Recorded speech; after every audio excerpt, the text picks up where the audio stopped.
Hello everyone, it's Lewis. I'm back again with my second video.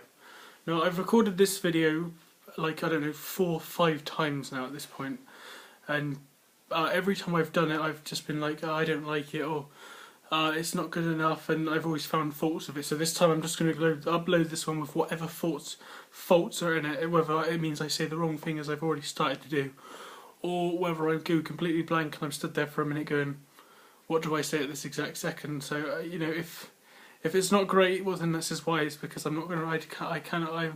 I'm not going to stand here and record it 100 times over, and I don't have time for editing and stuff. Nor do I have software or computers and stuff to do everything and that. So just hopefully I get it right in one go and I don't make a mistake. So last week, our last video, I don't know why I said last week, even though I think it was last week I did that, but I showed my false water cobra. Today I'm going to show you another member of my reptilian family. The largest by girth of all my snakes, and also the heaviest. So even though Twitchy is catching up in weight, he'll hopefully be a big guy when he's fully grown. But I'm going to be showing you Beauty. This is my ball python, or Python regius, otherwise known as ball python or royal python. They're usually called royal python here in the UK where I live. But I don't call them bull. I always call them ball pythons. Whether that's supposedly an American term, it doesn't matter to me. I call them ball pythons. Get over it. It means the exact same thing. If you go into a reptile shop, if you go into a pet shop, they'll know what you mean. And if they don't deserve to keep them. And they shouldn't be selling you them, or even doing anything to do with them, because they're absolutely useless if they don't know that. But yeah, ball pythons are a small African species of python. And they used to be, the reason they're called royal pythons is because they used to be used as like jewellery and stuff for like royals for royal families and stuff. Not sure if it is from, I'm not sure what country and stuff, because I'm not that in, I will find that out after this video, because now I'm interested to know right now. But and also their other name, ball python, is it's because when they're scared, or when they're in a defensive position, they go they curl up into a ball. She won't do it because she's so used to people and so used to anything that's near impossible to scare her. It is possible to scare her, but it's very, very hard, and I certainly can't do it, can I? No, I can't. Yeah, and they curl up into a ball and put their head inside of their body to protect their head, obviously being as her head is her most important part. Okay? And then the rest of her claws and stuff will go around her and she'll make a ball kind of thing. And this helps her to protect herself from predators and stuff. Then the predator, if anything, it would attack the outer layers, but it won't protect her. It won't attack her head. Hopefully, the bit that she needs to keep the most safe, don't you? I know, you're absolutely gorgeous. You're going to show people just how gorgeous you are. Oh, you are gorgeous, aren't you? Yeah, she's an absolute sweetheart. She's the people who I got her off of. She was a family pet, and and she was used to handling people and stuff. And as soon as I got her, she was absolutely lovely. She was as lovely as she is now. She's always been such a lovely animal, and she's also the only one of my snakes that my dad has any trust with. The rest of them, especially Twitchy, he has zero trust in. He's like, oh my god, he's venomous, he's fast, all this stupidness, which, yeah, he is, but he's also, he's also just as, I trust him just as much as I trust her. But, she's a slow snake. She's not exactly going to suddenly... If she were to strike, she can move very fast, like any snake, and like most reptiles and most animals, really. But she's not exactly going to fly across the room at like friggin' 50 mile an hour. She moves very slowly. Like really slowly. She's like literally just a fat worm. That's why her nickname is Fat Ass. For those who that might make sense, because let's see if I can get a nice picture of her in. There you go. I can't really get a great picture because she's wrapped around and stuff, but she's about she's probably around about 4 foot, 4 foot 1 or 4 foot 2 or something. But she weighs around 2.2 kilos, so she's breeding weight, in other words. But I haven't bred her yet. I will do in the future, hopefully. I do plan to breed her, because I think her, even though there's, in terms of morphs and stuff, there's very limited morphs to go from with this. So I wouldn't be breeding to earn money from it as such. And I wouldn't be breeding because I thought, oh, I could make a fortune from breeding, because it's a lot more difficult than that. and and she's not a particular morph that would be worth breeding from to as as a business or something though. But she has had clutches before with the previous people who did breed bull pythons. I don't have any equipment and stuff. I don't have an incubator and stuff to do it, and I've only got one ball python, and she unfortunately can't breed for herself. So she's gonna have to wait till I find her a male, and I have an incubator and everything ready, and I'm ready to and I want her to breed. I kind of, even though I know she's she doesn't care for me at all, and she's a snake, so she has physically no emotions because she lacks their cerebral cortex to actually process or manifest any emotions. The only emotion, or I say any emotions, what I mean is she can only do the most, she like other snakes can only do but the most primitive emotions, so like fear, aggression and stuff like that. They cannot, she'll never love me, even though she looks really comfortable and happy right here. But that's because she's using my warmth. She doesn't really care about me. She's just like, alright, you're a climbing frame who I trust enough because you don't hurt me and you give me food. That's really all she cares about. They don't bond with people like a cat or a dog, or even some other more intelligent reptiles. Some like crocodiles and monitor lizards may have the ability to bond with people, I've heard, but snakes unfortunately not. No matter, I like to think that she does. I like to think, she loves me because I'm so nice to her. But see, I know that she doesn't. I know that she just physically cannot, and I don't know what she's doing. You better not go to the bathroom on me. That would just be the way. That would just be the way to end this video. She's like, all right, I've had enough. I'm just going to crap everywhere. That would be the kind of way that she would want to end this video. Where are you going? Where are you going, Mrs. I mean, sorry, Mrs. Yeah, well, this is going to be a lot shorter video because it's if I'm going to end it now, which even though I've got some things I could say right now and I might say them, so actually, I will say them then. All right, well, this is like the most common, like a lot of things, because I'm on a lot of reptile related stuff on Facebook and stuff, and on other things, and a lot of some questions I've seen a lot, and also from people who I've spoke to, from even just people who know me from because I keep snakes and have heard about me and stuff.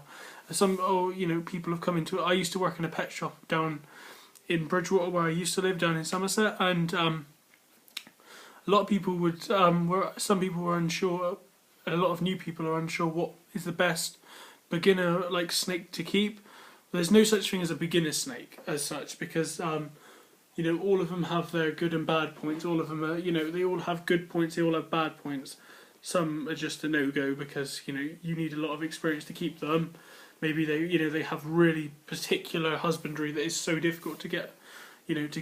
Some of them are, venomous snakes, even rear fang species, maybe with the exception of hognoses, but I would still say it's better to at least have a bit of experience with even corns and stuff like that before you go to even a hognose, even though you're not likely to really have any damage from them. But a beginner species would not, there's no such thing as them, so what you buy beginner species, or you want to get a snake that would be easiest to deal with. So ball pythons are, are perfect usually when it comes to handling. They calm down really well. They're a manageable size, but they're enough that they're impressive enough that they're not like a small little worm or something. You don't have to struggle to handle them because they're so small. But royals are known to have their problems with feeding, so that's a downfall with them. Corn snakes are usually great feeders. Their husbandry is ridiculously easy, one of the easiest. It doesn't need particular humidity. Most snakes do not, very few do. But their husbandry is really simple. Even just a heat mat is fine. They don't need a particular external temperature, an ambient temperature. As long as they have a place to warm up, that's fine. So that's why they're so easy to care for. You don't need to have all the knowledge in the world and stuff. You just need to have done research and stuff on them and get all the appropriate equipment, heat mats and everything you want to use, lights, whatever. I recommend lights over heat mats just because heat mats. I've had a bad experience with a heat mat. I had a boa constrictor last year. I had him for a few months, and unfortunately he died due to a heat mat overheating. And unfortunately it gave him 4th degree burns about 2 foot long down his underside, and it obviously turned his insides to mush, and even though it made me very upset, and I loved him even though he hated me. He hated everything, everything, almost with a vengeance. He would come flying out of his cage at anything and bite anything that moved. He bit me in the face like here, on my lip, everywhere, and you know, I've got pictures where he's of where he's bitten me and stuff. He even hung. Originally it was a girl. Originally it was also a red-tailed boa, and also originally it was a different morph than it turned out he was. So I got lied about a lot of things. First of all, it said she's the woman, or the people I got him off. Sorry, said it was a girl. It said that she was definitely a girl, and I was unsure. So I sexed it, and then I said, and it was a boy. Then I had somebody I knew sex it just to be sure that I wasn't wrong, and I was right. It was a boy, and that annoyed me. He was ill when I got him, which was the main reason I wanted to.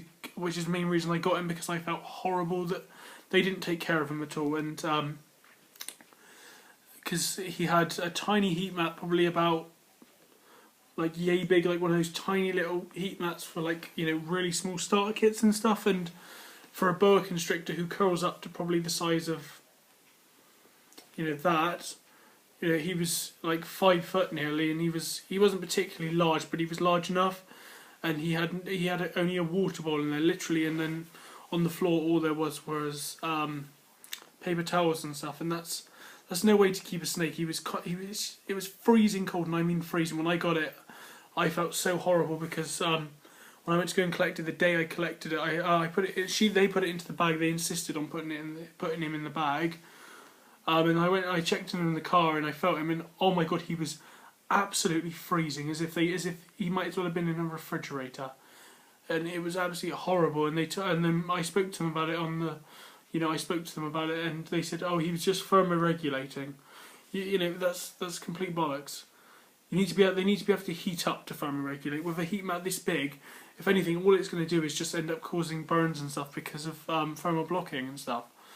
They didn't know what they were doing, and I thought I saved him. That's the main reason I got him, was to save him from the fact I knew he'd eventually die from them, because he had a lot of problems with him. He had a respiratory infection when I got him. He had scale rot because the water bowl was constantly full up, and then he'd go in it and he'd spill it everywhere, and then they never bothered to change all the paper towels and stuff, and it was soaking wet and horrible. And it hurt me a lot to know that I'd got him, and I thought I was saving him, and then it almost felt like I'd been the cause of I didn't help him, or he died after like 4 months with me, and that really hurt me.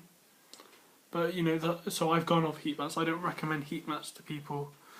But yeah, that was completely off topic. Yeah, but other good species for beginners would include. So you got ball pythons. I say boa constrictors. Maybe some of the smaller ones like the Hog Island and stuff like that are good beginner ones, because they're again like ball pythons, but they're larger. But they're not too big. They're not big enough that they're gonna likely cause large amounts of damage. Unless it's a BCC like a red-tailed boa, I wouldn't recommend those. Those are a completely different league than normal ones. They can get a lot larger. But like ball pythons, corn snakes, king snakes, milk snakes, a lot of rat snakes, boa constrictors. There's a bunch more, but those are really good species to look into if you're if you're getting your first snake, because all of them have their good and bad sides. But before you get any reptile, any animal, even if it's a dog, you need to do your research first. So if you need to make sure you know everything you need. You need to make sure you know what temperatures the cage needs to reach. And also you need to have your setup before you get the animal. You can't get the animal and then think, oh wait, I need this, I need that. You should have it all ready before you even get the animal. And you should make sure everything's perfect before you get the animal. You shouldn't get it and then be like, oh god, the temperature's not being reached. You need to have already checked it will reach it before you get the animal. Because, the animal doesn't deserve to suffer because you were impulsive in buying it. You need to make sure you can house whatever animal you get. And also animals should be quarantined when you get them. Unfortunately, I didn't quarantine any of mine, but that was but they're all healthy and they're all fine. And from now on, I will quarantine mine. Because you don't want them having something. It could be it could be mite, it could be an infection of some kind that could easily pass between your connection. And with boa constrictors and pythons, they can pass. What's it called? Body inclusion disease, and it's usually fatal, and it's something that can pass between pythons and boas and boas and boas and pythons and pythons, etc. And it's something, just quarantine is important because you need to make sure your animals are safe before, if you get a new one, you need to make sure they don't pass it to any of your other animals or anything. Mites can destroy a collection really easily, and it's just quarantine them in, for 60, 90 days. Lots of people have different. I'd probably do mine for 90 days because that's what I've heard a lot of people do, and that's what I've been recommended to do by other people and stuff. So that's probably how long I'd do it for.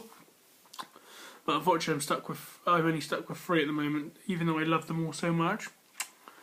I know it's horrible. I know. She's like, oh, why are you kissing me? Oh, get away from me.